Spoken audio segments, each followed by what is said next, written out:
Hello, welcome to another episode of the Living in Power vlog. I am Dana Hayes, your host, and I am so excited to be here. And I'm so grateful that you're here with me because I know that you could be anywhere and you're choosing to spend your time watching this or listening to this vlog. So for that, I am eternally grateful, and I'm going to make this worth your time.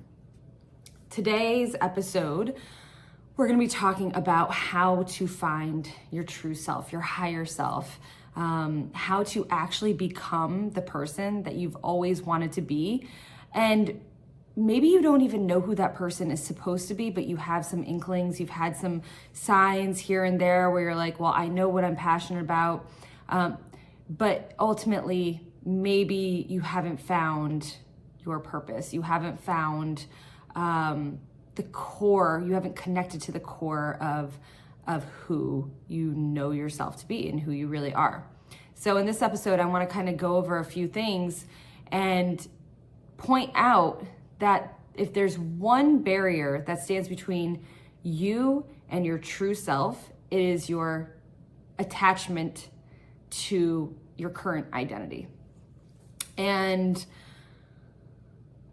I know for me, back in my 20s, I created this identity. You know, I really worked hard and diligently to build this perception of who I wanted you to think I was, and ultimately who I wanted to be.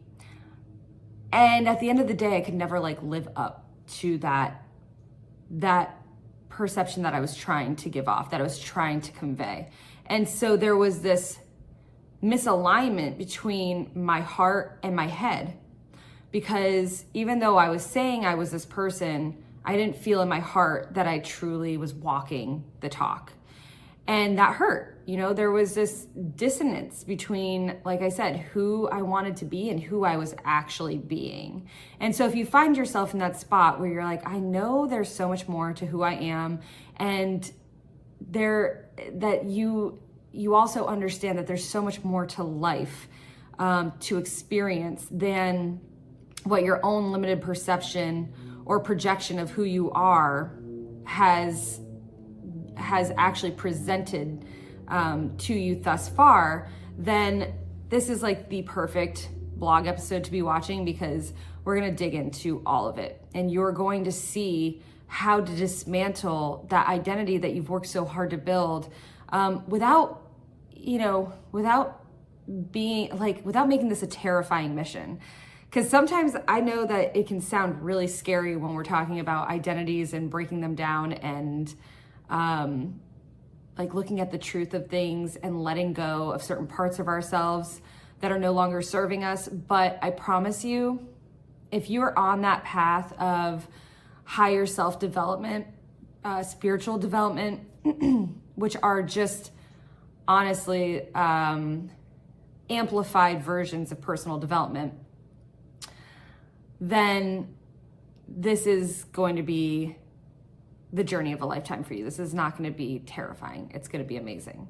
There are going to be highs and lows, and it could be hard, but honestly, there's nothing more worth it, in my opinion, than finding out who you really are and beginning to align with that part of yourself and living the way that your soul always intended you to live.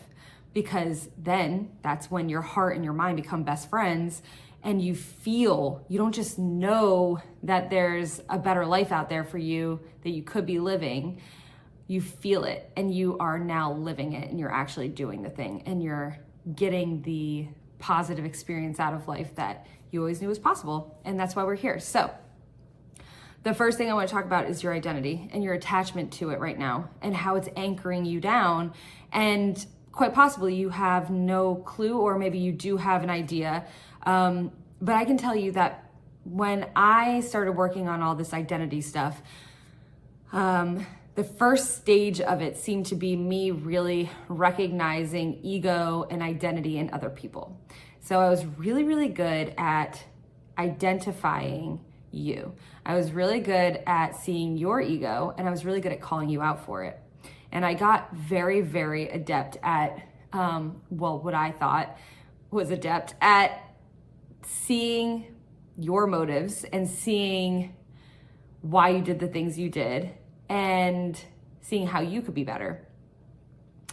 But that's a really treacherous road to go down because nobody likes unsolicited advice. And sooner than later, I turned into the unsolicited advice giver, and it was obnoxious. And I pushed a lot of people away doing that. So I say this though because I remember that first phase of identity dismantling, and it was me looking at you and me looking at your identity and breaking it down. So I want us to skip that. Can we just skip that piece? If you find yourself doing these practices on other people, the whole point is to make this all about yourself, okay?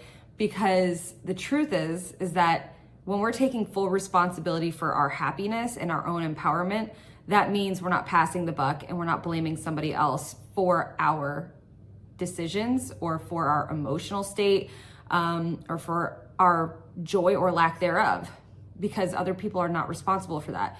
You are responsible for that. I am responsible for that. So as we move into this, just keep in mind, this is about you and not about other people. Because after this episode, you might go out into the world and feel very compelled to start looking at other people and picking them apart if you're not already doing that. A lot of people that watch me are very analytical human beings, and it's a tendency to mind read and know what other people are thinking. So that's something that we'll pin that for a second. We're going to come back to it. Okay, so what does your identity look like now? How do you identify yourself? Are you a mother? Are you a wife? Are you a sister? Are you a friend? Are you your kids, the room mom, the class mom? I always call it room mom.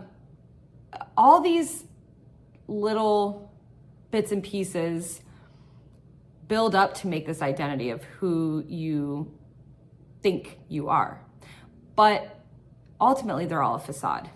And I don't mean it in such a negative way, the way that this might be coming off, but if you are constantly identifying yourself as just a mother, for example, and you feel so deeply in your heart that that is your purpose right now, that's a beautiful thing.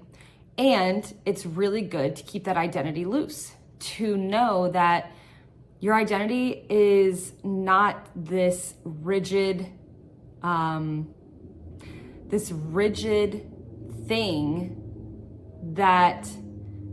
tangible thing that's going to be there forever.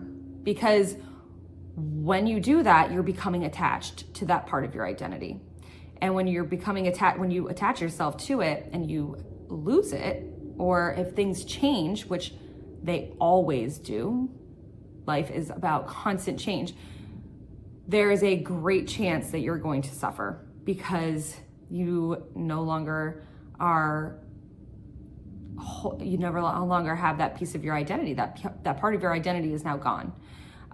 So whether or not you lose a child, or your kids go off to college, or anything happens to where now the dynamic has changed and you are no longer 100% both feed in as just a mother. Now you're working, or you are, responsible to take care of your own mother, like you're a caregiver now. Things are going to change, and your attachment to that part of your identity can be very painful. The pain is obvious and the pain is okay, but the suffering that comes from your own mind, because now you have to deal with the fact that things change and that your identity is not as solid as you once hoped that it was. Suffering, that's when suffering starts, right? That's because your mind is now on overdrive and you're feeling bad for yourself. You're feeling like things aren't fair, or you're just feeling negative emotions around the thing. And again, pain is pain, and we're all gonna have it, and it's totally fine and it's acceptable. But suffering is not something that you have to have in your life. Suffering is mind-made, and it's you allowing yourself to stay attached to something that was always gonna change. Your identity is always going to change. It is fluid. It is not solid. It's not this like this thing that you've built for yourself and is always going to be there. When your body dies, which all of ours will, your personality, your ego, your mind are all going to go with it. But the one thing that's going to remain is your soul. Your soul is made of energy. It is infinite. It is not finite like your mind. And so where does your identity come from? Your identity doesn't come from your soul as far as we're talking right now, right? So if you are identifying with your body, with your physical attributes, with who this role is that you're playing right now on earth while you're alive in this body, if that's how you're identifying yourself, that is a very limited identity. And again, those things are constantly in flux, so you will eventually lose bits and pieces of that identity, and it's going to be painful. So the best thing to do is to recognize who you are at the core and understand that your true identity is based in your soul. That is the infinite part of yourself,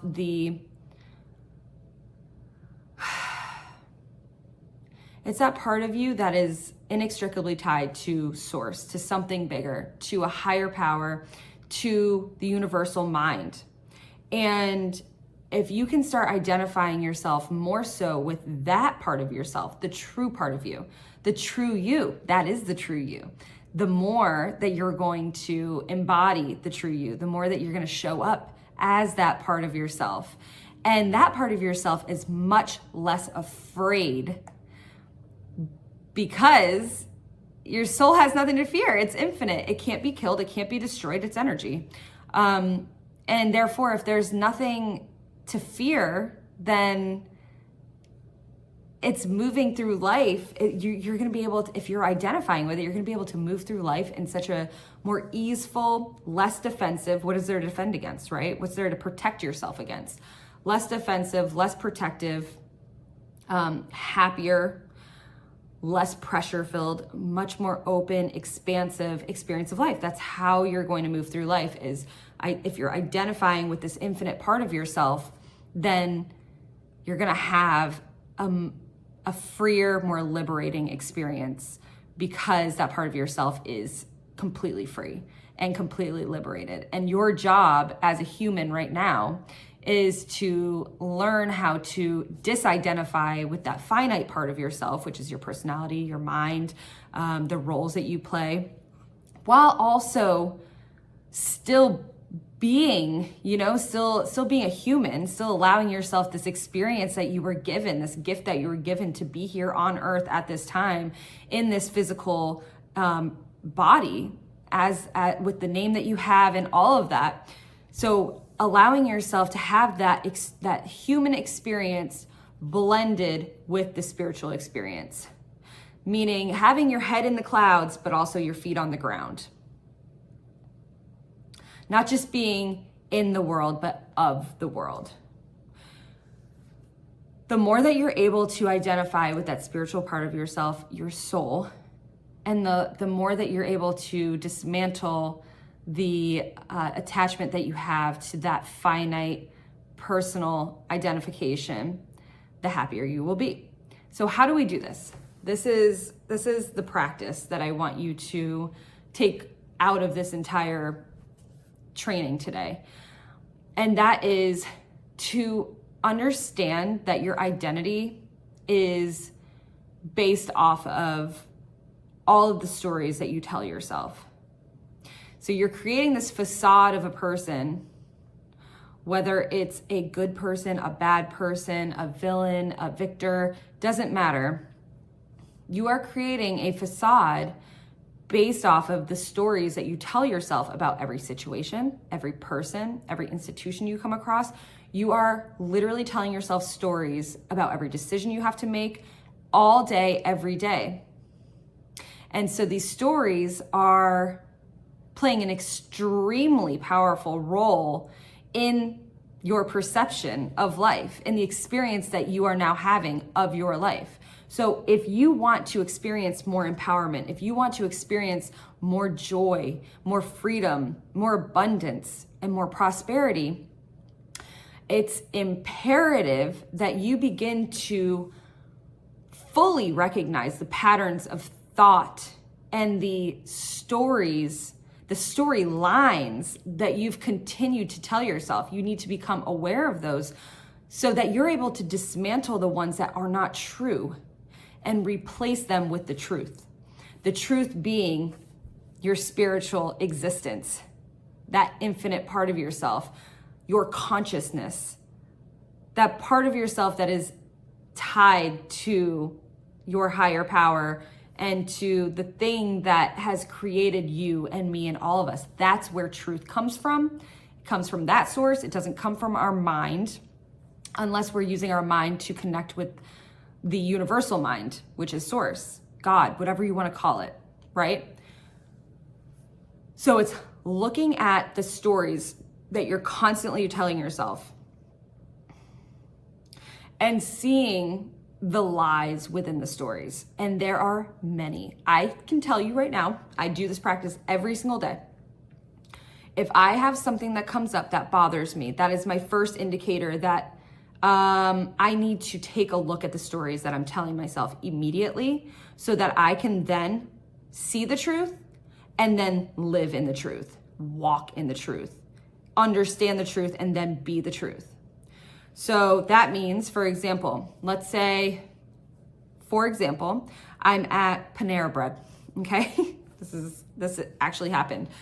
This happened about 3 years ago when I was kind of new to my spiritual development journey, and I was learning how to do this, but I was still very emotional. I was very raw. I had taken all anesthetics away. I had no more alcohol. I had no more weed. I had nothing to numb me from my own emotions. Okay, and I went into Panera and I asked for a certain sandwich and they gave it to me, and I thought that the bread was supposed to be toasted. I don't know. For some reason, this irritated me, and I thought that the lady who gave it to me seemed irritated when she gave it to me. So now I've got my wheels turning, right? And I'm telling myself stories.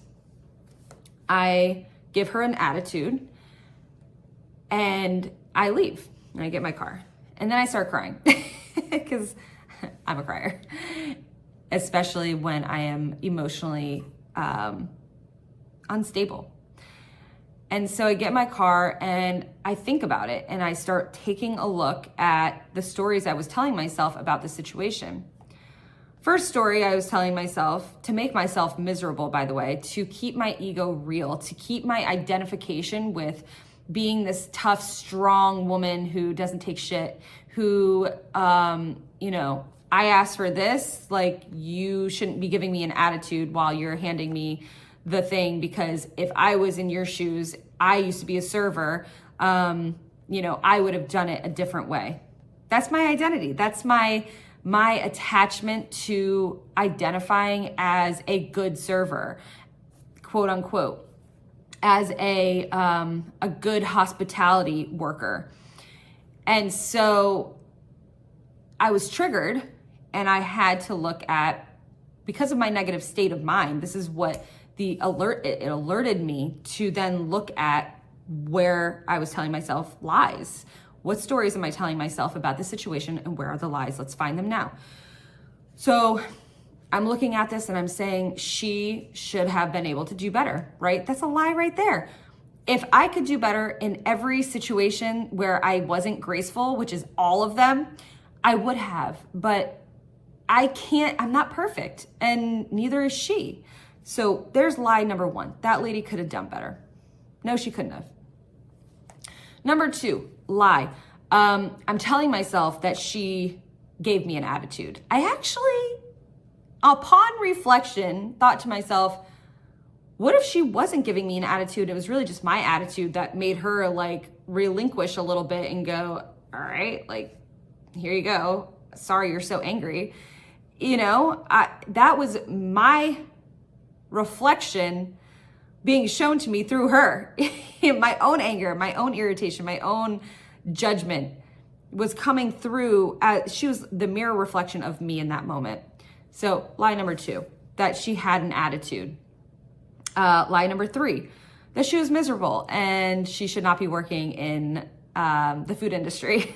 It's like, how judgmental can I be? And how limiting of a thought and a belief is that? Because again, I'm using these lies to keep myself attached to this old identity of myself. And so there were some more lies for sure. And the deeper you dig into these, the more you'll see, wow, like, I don't actually know unless I go talk to that lady and say, hey, were you really mad? Did you have an attitude? Unless you go to somebody and say, were you thinking this? How do you actually know that that's what happened in their head? Because they have their own perception, right? And you know that this is a perception because let's say the same exact event happened to somebody else, they might handle it completely different. They might see it a completely different way. That's how you know this is all perception. And so unless I go ask this lady, was this what you were actually thinking? Am I right about that? How am I supposed to know? That's a lie that I'm telling myself that story. And again, it's my ego trying to keep me attached to this false identity of who I used to be. And my job now is to dismantle that identity so that I'm able to break myself open and become free to be the real me, to allow my spiritual self, my higher self, to come in and take over my perspective and to become my perspective. And as that happens, as you allow that part of yourself to come back in, you open yourself up by seeing these toxic thought patterns, these stories, these lies, these attachments to your old identity. And as you do that, you're breaking down that identity because the more that you see the truth, the more you're dissolving it. And it's not so easy to be like, yeah, like I'm going to hold on to that. And I'm going to definitely I'm going to continue on with my anger. No, because it seems stupid now. Now it seems dumb and I'm dissolving it. So the more that this false identity breaks down, the more that you are opening yourself up to the experience of your real self, of finding and becoming the true you. So that's the whole point here, is that as you do this practice, you're able to now say, okay, what is the truth? The truth is, I don't know. The truth is, I'm not sure what this lady was thinking. And as I'm telling myself these real, honest to God truths, that I'm not just fabricating because I want it to be a certain way. I'm looking for a certain outcome. I'm looking to be right. That's always the outcome I'm looking for. As I'm letting go of all of that, I am truly allowing this new perspective to come in and to take hold. And as you do that, it becomes stronger and stronger. So the whole goal is to practice this reflection on the stories that you're telling yourself around every person, every event, every institution, every single thing you see in this world, everything that comes into your sphere, right? Especially the things that upset you, that disrupt you, that distract you from being, that feeling aligned with that happy, loving, easygoing, relaxed person you know that you are inside, right? Underneath all of the stories and the false identification. The more that you do that, the more this becomes real. And the more that you are going to see it quickly, and you're going to be able to dismantle it quickly, and you're going to want to. Because what's funny is in the beginning, sometimes I have clients that are like, I just don't want to. I don't want to see the truth. I want to be right. I don't want to be happy right now. And you know what? That's okay too. That's a part of this journey. That's being rigorously honest with yourself. That's saying, you know what? I freaking know what I'm doing to myself, and I'm going to do it okay. And if you choose to be happy, if you choose joy, if you choose, you're going to start wanting to choose it because you're going to start seeing these things. And the reality of it is that you're creating your own crap. You know, you're creating your own hell. And it's up to you, as you know, to take full responsibility for your own happiness, your own joy. And as you do that, it's just the decision to dismantle these toxic thought patterns is so much easier, and it gets easier and easier and easier, and it becomes second nature. And then all of a sudden you find that things that used to bother you don't bother you anymore because you already have a new story going on in your head. And the new story is one of empowerment. Like, that wasn't about me. That wasn't, maybe she, that wasn't about me. That had nothing to do with me. I don't actually know what she was thinking. Maybe that happened for this reason, and then you can just let it go. And it's not something that gets rehashed in your mind again and again and taking up that mind space. So that's the beauty of this practice, is that you actually get clarity and space in your head to be happy and to become this true part of yourself, your soul, your spirit. And as you do that, you embody that person. And it's a really fun way to live. I hope that was really helpful. I think I'm going to stop there for right now. This was kind of a heavy topic, I think. And if you have any questions, comments, concerns, please feel free to comment below. And if you love this and you're not subscribed yet, please subscribe. This is a brand new vlog, and I have the goal to help I really want to say 1 million people have a spiritual awakening before I die, because I feel that it's our birthright. It's your birthright. It was my birthright. And these tools, these practices are what helped me to get there, to that place where I had a complete rearrangement of the way that I felt inside about myself and the world around me. And if you haven't had that yet, where you want to experience an elevated version of it, I want to help you get there. So this is the way I can do it, is by doing these videos and sharing the experience that I've had and the insights that I have with the spiritual healing journey. So share, subscribe, go do it. And if you feel like you know somebody that would really benefit from this vlog today, please share it with them.